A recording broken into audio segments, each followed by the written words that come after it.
ಆಂಜನೇಯನ ದೇವಸ್ಥಾನಕ್ಕೆ ಹೋದಾಗ ಅವನ ಇಡೀ ದೇಹಕ್ಕೆ ಸಿಂಧೂರ ಹಚ್ಚಿರುವುದನ್ನು ಗಮನಿಸಿದ್ದೀರಾ? ಇದರ ಹಿಂದಿರುವ ಭಕ್ತಿಯ ಕಥೆ ಕೇಳಿದರೆ ನಿಮ್ಮ ಕಣ್ಣು ತೇವವಾಗುತ್ತದೆ. ಒಮ್ಮೆ ಸೀತಾಮಾತೆ ಹಣೆಗೆ ಸಿಂಧೂರ ಇಡುವುದನ್ನು ಕಂಡ ಹನುಮಂತ, ತಾಯಿ, ಇದನ್ನು ಏಕೆ ಹಚ್ಚುತ್ತಿದ್ದೀರಿ ಎಂದು ಕೇಳಿದನು. ಆಗ ಸೀತೆಯು, ಹನುಮಂತ, ಇದು ಶ್ರೀರಾಮನ ಆಯುಷ್ಯ ಹೆಚ್ಚಲಿ ಮತ್ತು ಅವರಿಗೆ ನನ್ನ ಮೇಲಿರುವ ಪ್ರೀತಿ ಸದಾ ಇರಲಿ ಎಂದು ಹಚ್ಚುತ್ತಿದ್ದೇನೆ ಎಂದಳು.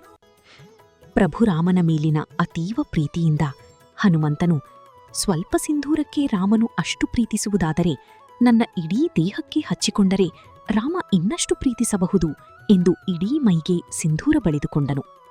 ಅಂದಿನಿಂದ ಹನುಮಂತನಿಗೆ ಬಜರಂಗಬಲಿ ಎಂದು ಹೆಸರಾಯಿತು. ವೈಜ್ಞಾನಿಕವಾಗಿ ಸಿಂಧೂರವು ದೇಹದ ಉಷ್ಣತೆಯನ್ನು ನಿಯಂತ್ರಿಸುತ್ತದೆ. ಇಂತಹ ಅದ್ಭುತ ಧಾರ್ಮಿಕ ರಹಸ್ಯಗಳಿಗಾಗಿ ವೇದಿಕ್ ಬೆಳಕು ಚಾನಲ್ ಅನ್ನು ಈಗಲೇ ಸಬ್ಸ್ಕ್ರೈಬ್ ಮಾಡಿ.